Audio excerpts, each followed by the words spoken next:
করতে এসেছেন। আমি আপনাদের সুস্থতা কামনা করি।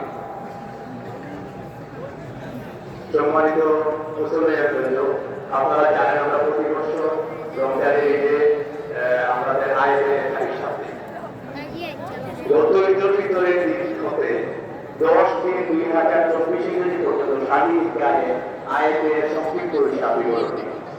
আর গত ঈদুল ফিতরের দিনে রুমাল দিয়ে চাঁদা ওঠানো 2,12,740 টাকা। ঈদুল আজহার দিনে রুমাল দিয়ে উঠানো চাঁদা 57,761 টাকা। দেশ কর্তৃক মোজারফা সক্রিয় হিসাবে কমিশনার কর্তৃক 11,150 টাকা। মোট 2,80,000 টাকা।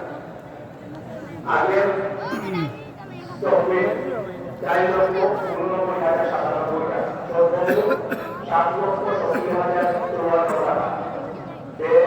চৌকিদারের বেতন